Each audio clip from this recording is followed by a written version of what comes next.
Assalamualaikum warahmatullahi wabarakatuh. Perkenalkan, nama saya Syifa Nur Aulia Nugrahita, mahasiswi PPG Prajabatan Gelombang 1 tahun 2024, program studi PGSD. Kali ini saya akan membahas elaborasi pemahaman, penilaian, dan evaluasi pemahaman dalam UBD topik 4, mata kuliah perancangan dan pengembangan kurikulum.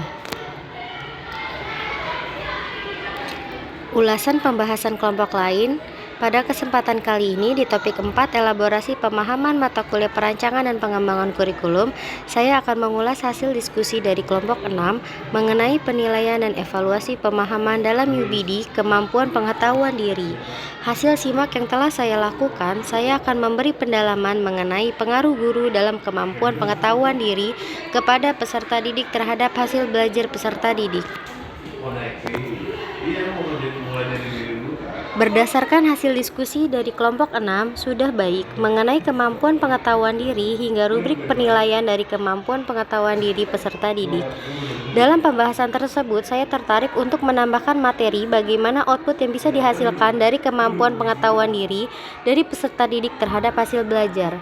Berdasarkan temuan jurnal yang telah saya temukan, yaitu bersumber dari Ulfa dan Arifuddin tahun 2021 tentang pengaruh aspek kognitif, afektif, dan psikomotorik terhadap hasil belajar peserta didik.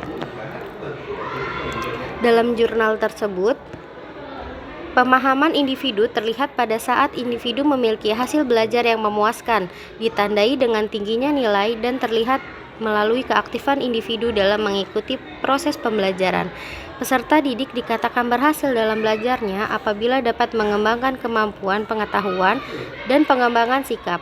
Bloom dalam Arifuddin tahun 2020 membagi hasil belajar menjadi 3 ranah, yaitu yang pertama ranah kognitif, berkenaan dengan hasil belajar intelektual, yang kedua ranah afektif, berkenaan dengan sikap, dan yang ketiga ranah psikomotorik, berkenaan dengan keterampilan dan kemampuan dalam bertindak.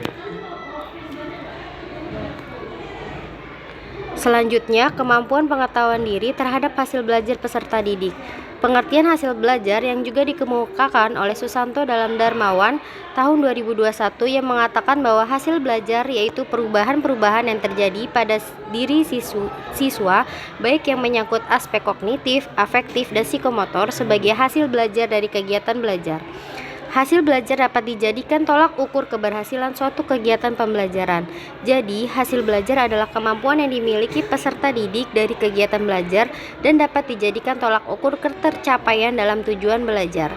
Kemampuan pengetahuan diri dari peserta didik juga akan sangat berpengaruh dengan hasil belajar peserta didik. Selain itu, perlunya peran penting dari pendidik dalam menciptakan pembelajaran untuk meningkatkan kemampuan pengetahuan diri dari peserta didik sehingga akan berpengaruh juga terhadap hasil belajarnya.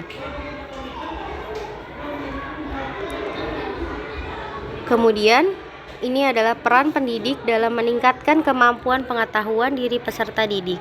Beberapa fakta menunjukkan bahwa tidak adanya peningkatan mutu pembelajaran cenderung disebabkan oleh pengelolaan kualitas pembelajaran yang seringkali tidak jelas. Misalnya pengelolaan tempat belajar, pengelolaan siswa, bagaimana mengaktifkan mereka dalam proses belajar mengajar, pengelolaan isi atau materi pembelajaran, dan pengelolaan sumber belajar dan lain sebagainya. Oleh karena itu dibutuhkan sebuah strategi dari guru yang mengajar, yakni bagaimana merancang sebuah pembelajaran dalam meningkatkan mutu pembelajaran. Pembelajaran dikatakan bermutu atau berhasil apabila diikuti ciri-ciri sebagai berikut.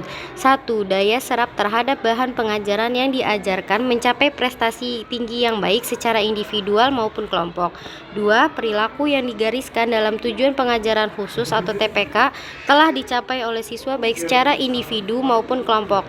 Serta yang ketiga, terjadinya proses pemahaman materi yang secara sekuensial atau sequential mengantarkan materi terhadap berikutnya.